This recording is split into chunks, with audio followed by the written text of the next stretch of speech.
ప్రాణేశ్వర, దయచేసి నన్ను క్షమించండి. ఆకలి కొన్న పుత్రుడు అర్ధరాత్రి నా దగ్గరకు వస్తే నాలోని మాతృ హృదయం స్పందించకుండా ఎలా ఉంటుంది? ఆకలి తీర్చకుండా తన కుమారుడిని వెనక్కి ఎలా పంపిస్తుంది? మా పుత్రుడు సుబోధుడు చీకటి కోటలో నుంచి రాజభవనానికి ఎలా వచ్చాడు? తనని ఎవరు రానిచ్చారు?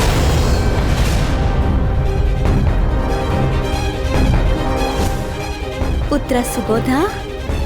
మాత, అయినా మాత, తమరి దగ్గరికి నేనెప్పుడు వచ్చాను? తమరే వచ్చారు చీకటి కోటలోకి, నాకు భోజనం పెట్టారు, నిద్రపుచ్చారు.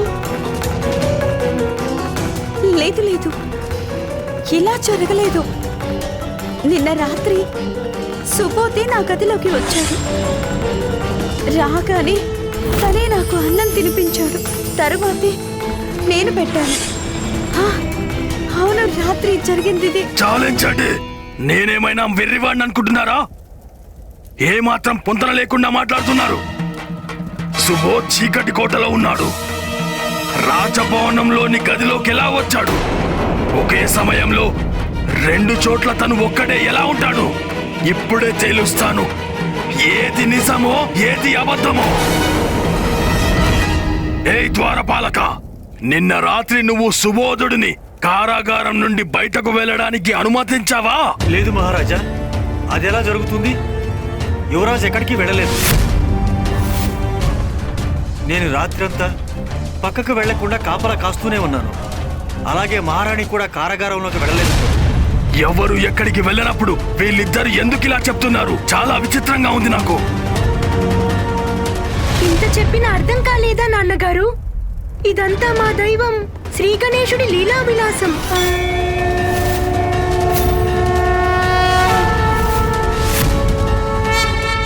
చూశారు కదమ్మా, నా ఆరాధ్య దైవం ఎంత దయామయుడో, వారి హృదయం ఎంత సున్నితమైందో. వారు తన భక్తుల బాధలు సహించలేరు. అందుకే నా రూపాన్ని ధరించి తమరికి భోజనం పెట్టడానికి వచ్చారు.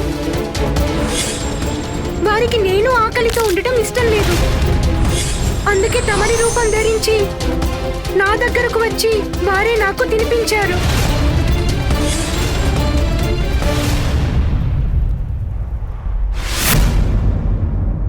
మహారాజా, ఇది సత్యం. నేను పూర్తి రాత్రి అంతా యువరాజు శ్రీ గణేశుడి విగ్రహం తయారు చేసి దానికి పూజలు చేస్తూనే ఉన్నాను. అసుర కుమారుడు నా శత్రువుడైన గణేశుడికి పూజ చేస్తున్నప్పటికీ నువ్వెందుకు ఊరుకున్నావు? ద్రోహి!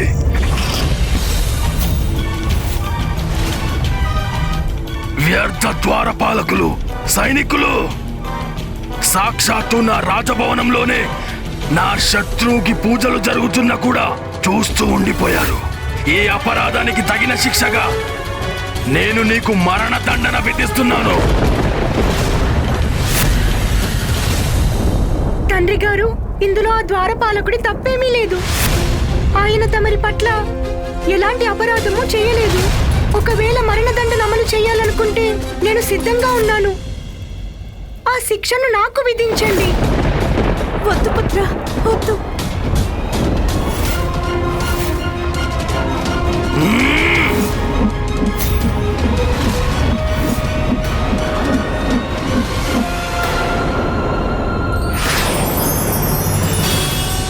ఓం గం గణపతయే నమః. ఓం గం గణపతయే నమః. ఓం గం గణపతయే నమః.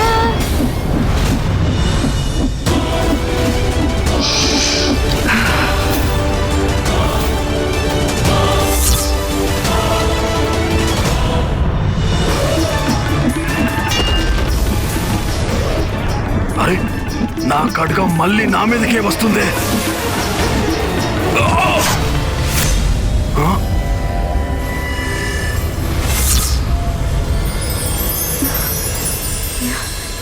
నాలో ఏదో తెలియని దివ్యశక్తి ప్రవేశించినట్టు అనిపించింది.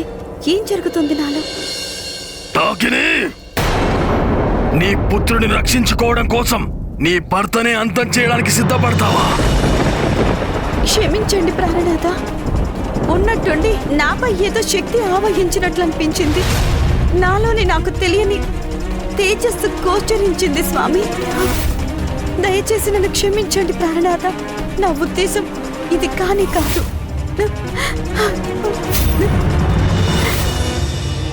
ఇదంతా నా ఆరాధ్య దైవం చేసిన భక్త రక్షణే.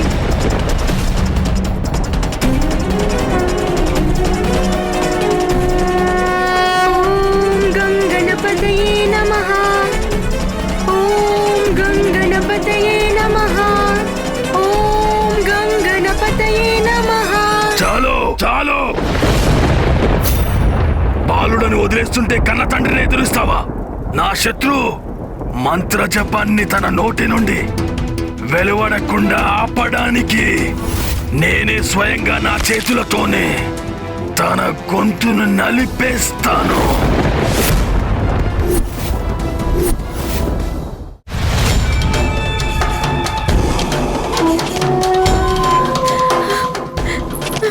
వద్దు ప్రాణనాథ, మన పుత్రుని క్షమించండి.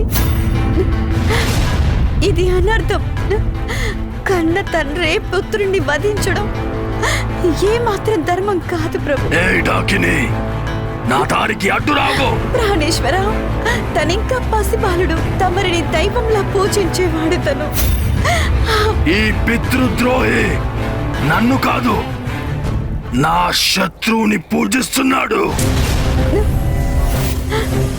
నాకు ఒక్క అవకాశం ఇవ్వండి ప్రాణనాథ. తనకి నేను నచ్చ చెప్తాను. నేను తనకి తల్లిని. తను నా మాట తప్పక వింటాడు. తనని క్షమించి వదిలిపెట్టండి ప్రాణనాథ.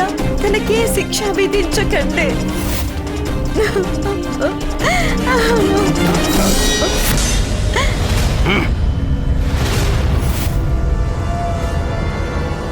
అయితే సరే, ఇదే చివరి అవకాశం.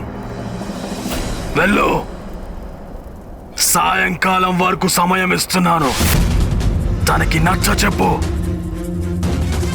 నా గణేశుడి భక్తిని ఇక్కడితో కట్టి పెట్టమని.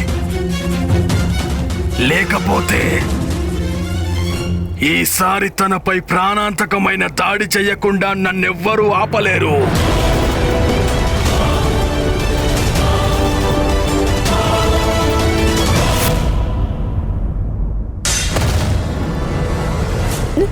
నా పుత్ర, నా కుమార, నా సుబోధ,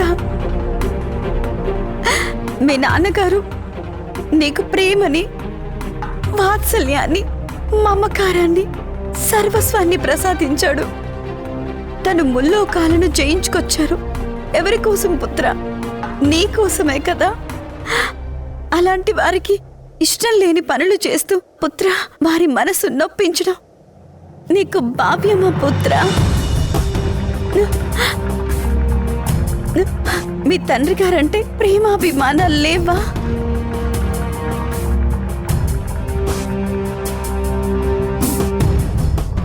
అమ్మా, నేను తండ్రి గారిని ప్రాణాధికంగా ప్రేమిస్తున్నానమ్మా.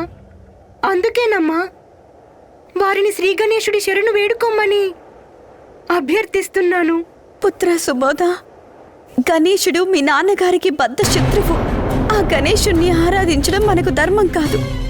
గణేశుడి మంత్రజపాన్ని పరిత్యజించు పుత్ర. నీ ముందే నా ప్రాణం కాపాడారు. వారిని ఎలా పరిత్యజించమంటారు? ఇన్నాళ్ళు నేను అన్ని అరాచకాలే చేస్తూ వచ్చాను. అప్పుడు మీరు నన్ను ఎంతో ప్రోత్సహించారు. కానీ ఇప్పుడు మంచి చేస్తుంటే నన్ను ధర్మపదం నుండి తప్పించడానికి ప్రయత్నిస్తున్నారు. ఎందుకమ్మా? అయినా నేను గణేశుడి నామజపాన్ని ఎలా వదులుకుంటాను? అది అసంభవం అమ్మా. అయినా నోరుండి ఏం లాభం? శ్రీ గణేశుడి నామస్మరణ చేయనప్పుడు ఇవేం చేతులు? వారికి పూజా పుష్పాలు సమర్పించినప్పుడు, వారికి భజన చేయనప్పుడు చెవులుండి ఏం లాభం? శ్రీ గణేశుడి శుభనామాన్ని విననప్పుడు కన్నులుండి ఏం లాభం? శ్రీ గణేశుని దర్శించాలనే కోరిక లేనప్పుడు. ఇదెక్కడి పరీక్ష ప్రభు? ఒకవైపు నా పతిదేవుడు, వారికి గణేశుడంటే విపరీతమైన ద్వేషభావం. మరోవైపు కన్న కొడుకు, అనువనువున శ్రీ గణేశుడి భక్తి ప్రపత్తులతో పులకించిపోతున్నవాడు. ఏం చెయ్యాలి, ఏం చెయ్యాలి, నేను ఏం చెయ్యాలి? అమ్మా, మీరు ఒక్కసారి నా దృష్టితో చూడండి. అన్ని చోట్ల గణేశుడే కనిపిస్తాడు.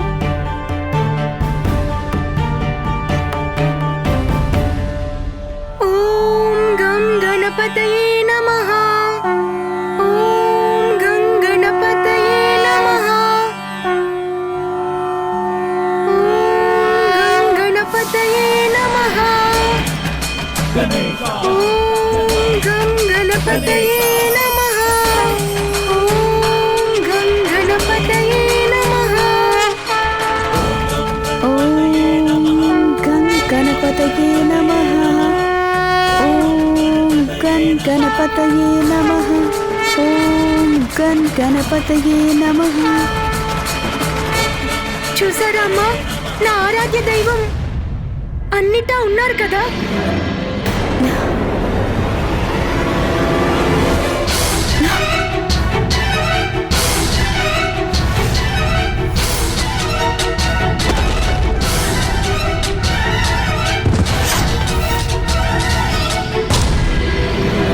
ఓం గం గణపతయే నమః.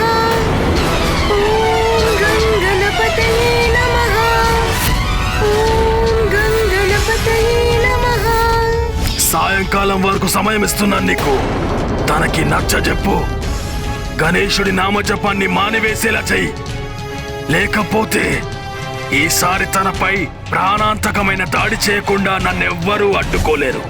అమ్మా, నాకు తెలుసు మీ ఆలోచన నా గురించి, కానీ మీరు బాధపడాల్సిన అవసరం లేదు. నా ఆరాధ్య దైవం నాకు ఏం జరగనివ్వరు మాత. నా బాధ్యత వారు తీసుకుంటారమ్మా. అవును, ఆ గణేశుడే రాజ్యసభలో మా పుత్రుని రక్షించిన వారు.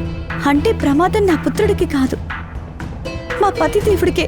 ఆయన అర్థం చేసుకోకపోతే ఆ గణపతి మా మామగారిలాగే మా పతిదేవుని కూడా అంతం చేస్తారు. అమ్మా, మీరెక్కడికి వెళ్తున్నారు? సహాయం పొందడానికి. ఎటువంటి పరిస్థితుల్లో వారు మాత్రమే నాకు సహాయం చేయగలరు.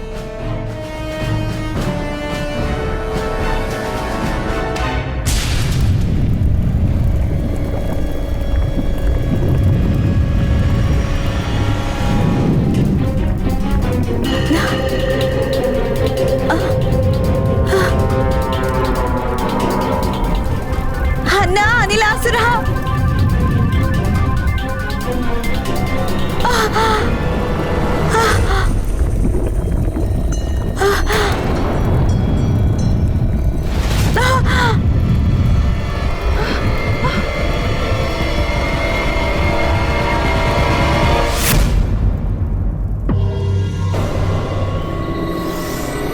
ఓం గం గణపతయే నమః. తమరికిదే నా విన్నపం తండ్రి గారు. తమరు అన్ని రకాల ప్రతీకార వాంఛల నుండి విముక్తి పొందండి. సర్వాంతరాత్మ అయిన గణేశుడి భక్తిలో లీనమై శరణు వేడుకోండి. మహారాజా, ఏమిటే? తమరి విగ్రహ నిర్మాణం పూర్తయింది. విగ్రహానికి ప్రార్థన చేయాలి. తమరు ఒకసారి విచ్చేసి తమరి విగ్రహాన్ని వీక్షించండి. చివరికి శుభవార్త వినిపించింది నా చెవులకి.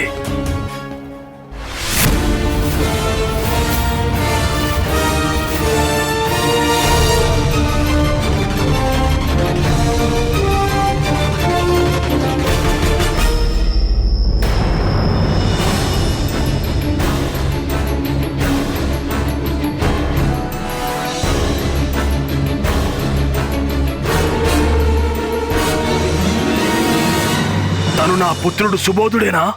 చూస్తుంటే యువరాజు అక్కడ పూజా పుష్పాలను పెడుతున్నట్లు అనిపిస్తుంది. అది నాకు కనిపిస్తుందిరా మూర్ఖుడా. కానీ తనెలా ఎందుకు చేస్తున్నాడు?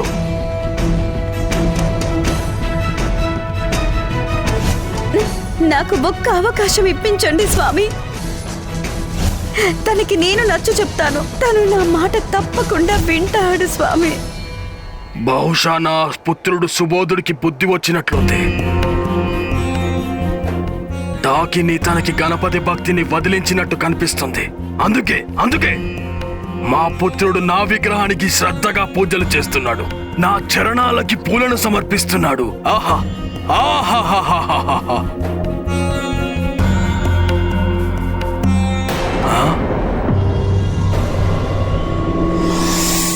అయినా ఈ మట్టితో ఏం చేస్తున్నాడు తను? మహారాజా, తమ పూజకి ఏదో కొత్త పద్ధతి కనిపెడుతున్నట్టున్నారు. అది నిజమే. ఏదో కొత్త పద్ధతి అయి ఉంటుంది. దగ్గరికి వెళ్ళి చూడాలి. స్వయంగా మా పుత్రుడే నాకు పూజ చేస్తున్నాడంటే చివరికి ఆ మూర్ఖురాలు కొడుకుని మార్చడంలో సఫలమైందన్నమాట.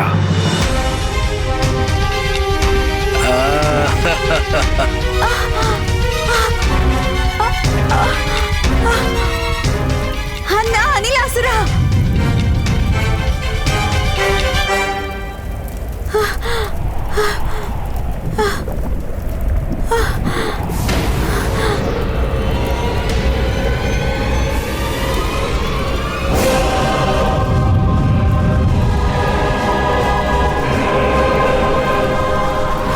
ఎలా ఉన్నావు సోదరి డాకిని?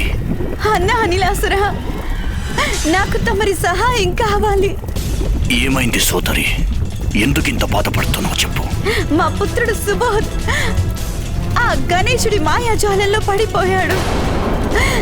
చివరికి భక్తి ఎంతగా ముదిరిపోయిందంటే చివరికి తనకెవ్వరు కనపడటం లేదు. ఆ గణేశుడు మహాశక్తివంతుడు. తను ఎన్నోసార్లు మా పుత్రుణ్ణి రక్షించారు. నేను కూడా గణేశుడి మహత్యాన్ని ప్రత్యక్షంగా చూశాను. తన శక్తికి ఆశ్చర్యపోయాను. సోదరా, మీరే నన్ను కాపాడాలి. ఆ గణేశుడు నా భర్తకి హాని కలిగించవచ్చన్నా. నువ్వేమీ భయపడకు సోదరి. సరిగ్గా సమయానికి నీ వివేకాన్ని నువ్వు సద్వినియోగం చేసుకున్నావు. ఇక్కడికి వచ్చే నిర్ణయం తీసుకున్నావు. నువ్విక నిశ్చింతగా మీ ఇంటికి తిరిగి వెళ్ళు. నువ్వెప్పుడు తలుచుకున్నా సరే నేను తక్షణమే అక్కడ ప్రత్యక్షమైపోతాను. గుర్తుపెట్టుకో, తగిన సహాయం చేస్తాను. కృతజ్ఞతలు సోదరా. పుత్రా సుబోధ, నిన్ను చూసి నాకు అపారమైన ఆనందం కలుగుతోంది. నువ్వు నా విగ్రహానికి పూజలు చేస్తున్నావని.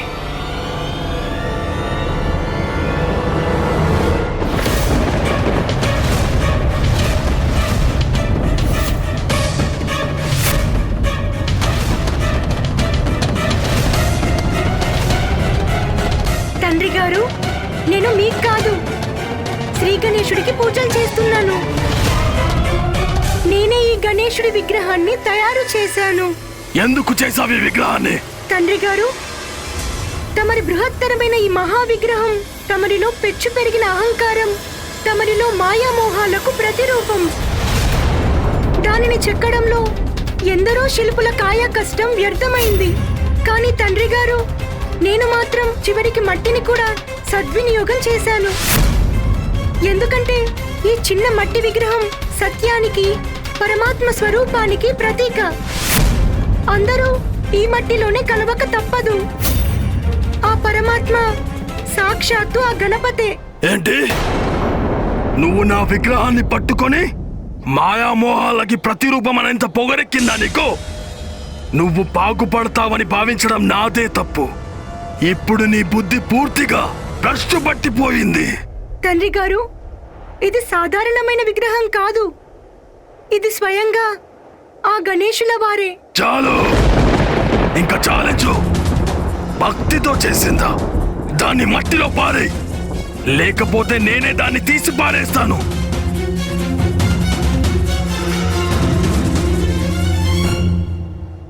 తండ్రి గారు, తమరి ముందు సాక్షాత్తు గణపతి నిలబడ్డారు. కానీ తమరు దానిని విగ్రహమని భావించి తప్పు చేస్తున్నారు. దానిని పరేయడం కాదు, ఆయన ఆజ్ఞ లేకుండా అంగుళం కూడా కదల్చలేరు. అంత నమ్మకం ఉందా నీకు నీ గణేశుడి మీద? ఓం గంగణపతయే నమః. సుబోధ, ఇప్పుడే నీ నమ్మకాన్ని నేను ఎలా వమ్ము చేస్తానో చూడు. ఓం గంగణపతయే నమః.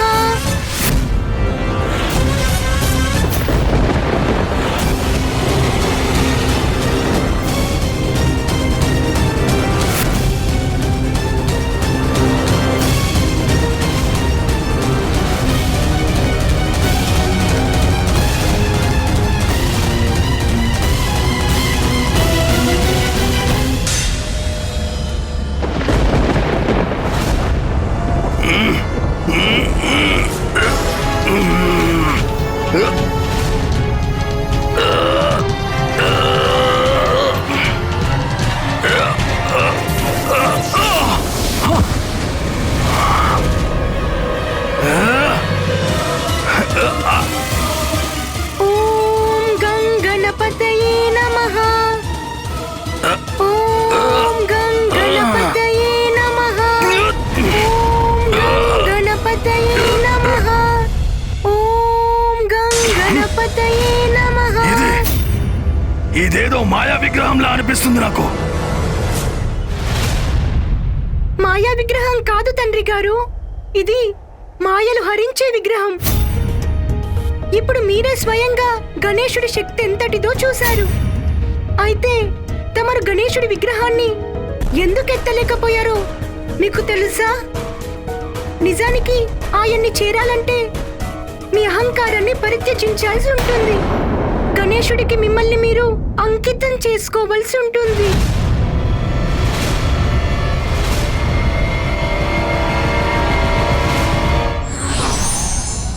దైవభక్తి ముందు ఎంతటి వారైనా బలహీనులు కాక తప్పదు.